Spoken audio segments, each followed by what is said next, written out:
Hi, my name is Dr. Kenneth Pullman, and today you're going to find out about a diabetes breakthrough that I almost ended up in jail for discovering. You'll realize the shocking reason why everything you know about managing diabetes is dead wrong.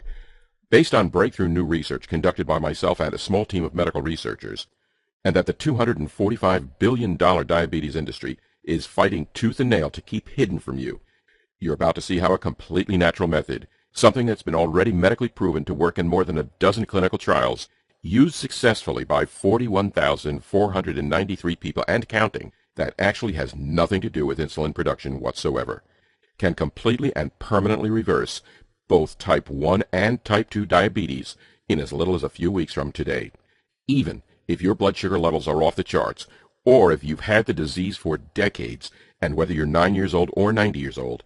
This breakthrough of the century can eliminate the need for painful, scary insulin shots, side effect-filled oral medications, and the severe dietary restrictions that have turned eating food into a lifelong chore instead of something you enjoy. Incredibly, all it takes is a few simple things you can do right now from your home, things that cost nothing. Stay with me till the end of this video because I'll show you exactly what to do. And you can finally consume more of the delicious foods and drinks you're currently being told you have to avoid without consequences, and go from diabetic or pre-diabetic to 100% diabetes-free in less than a few weeks from right now. Now, I'm going to show you exactly how to use the method I'm talking about right inside this brief presentation, and I'll also give you the medical research that explains the reason this works. But before I do, let me go ahead and address the elephant in the room. Because you're probably wondering how any of this is possible, right? After all, you've probably always thought of your diabetes as a life sentence, something you can manage but never fully eliminate. You've probably always felt like the daily needles, or the nausea-inducing medications, or the dictatorial diets were essential.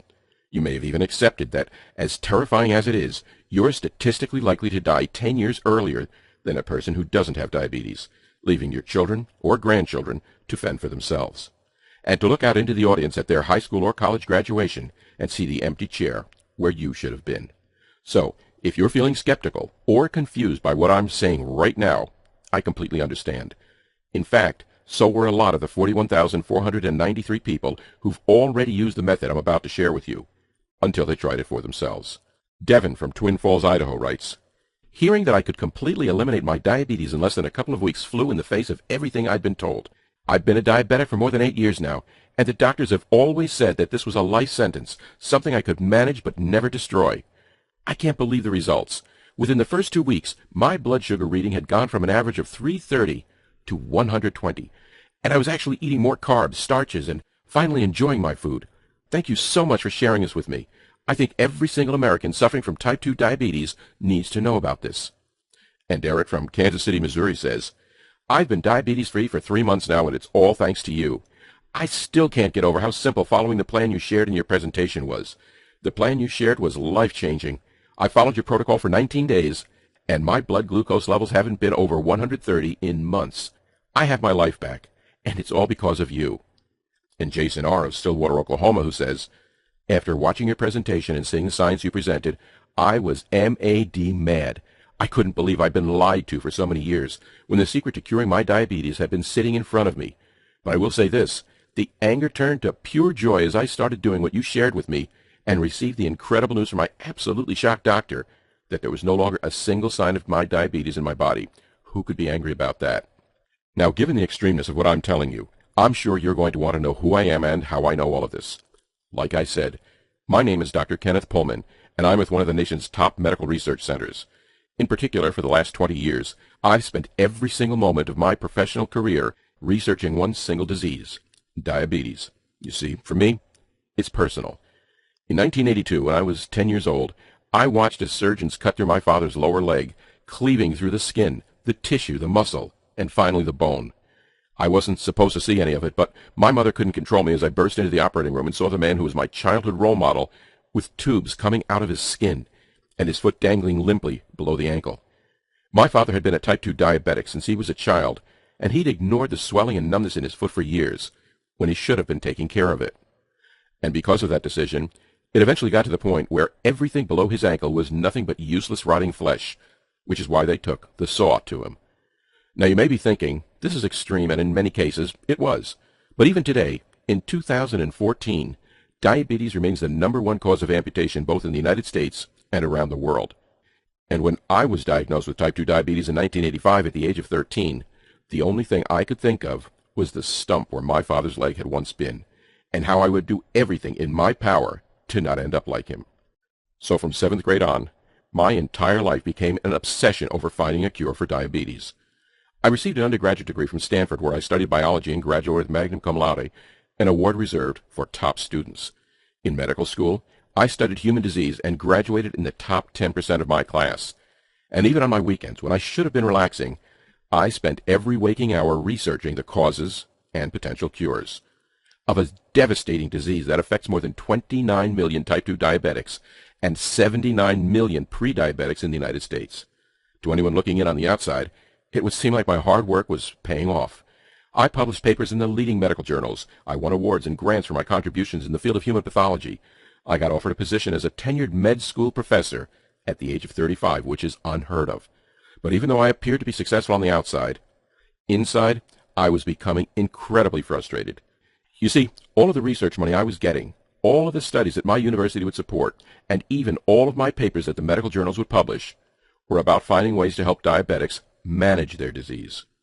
At first, that might not sound like an issue. After all, that's what diabetic medication is for, right? Well, the answer is yes, and that's exactly what the problem was. You see, what I realized is that the entire medical profession, both from an academic and a corporate standpoint, was pumping billions of dollars into ways to keep diabetics like you and me on life support, because it's exactly what managing your diabetes is. It's constantly monitoring your blood sugar levels, taking oral medications or insulin shots, and following an incredibly restrictive diet that turns you into a lettuce-eating rabbit, with the ultimate goal of helping you survive another day. And the question that was keeping me up at night, and that I couldn't get out of my mind no matter how hard I tried, was this: why are we only focusing on managing diabetes instead of trying to find a cure? Something that allowed you to not just survive, but thrive, and that would permanently reduce your blood sugar back to normal, healthy levels without the use of medications or ridiculously harsh diets. So I began digging deeper. I spoke with my academic colleagues. I started investigating the experimental diabetes medications that the pharmaceutical industry giants were currently working on. I began asking questions I wasn't supposed to ask. And when I finally put it all together and realized what had been in front of me all along throughout my entire academic career and all my research and all of my life's work, I felt like an idiot for not having realized it sooner. The pharmaceutical companies pump tens of billions of dollars a year into making sure your type 2 diabetes is never cured. They have absolutely zero interest in getting you off medications or insulin shots. And this is true even if you're not currently one of their customers and you're just following a strict eating plan right now.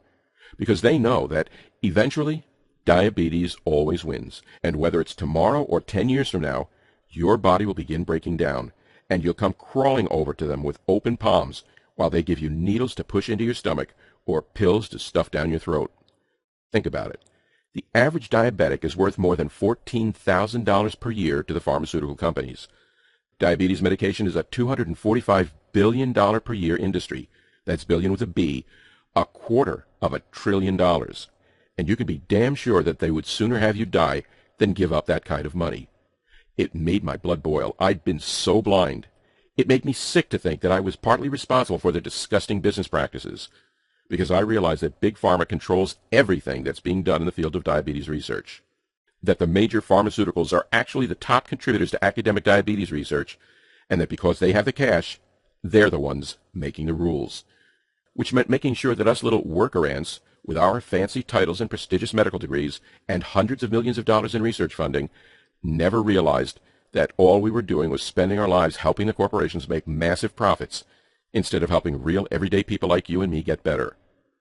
That's why in October of 2011, I did something radical.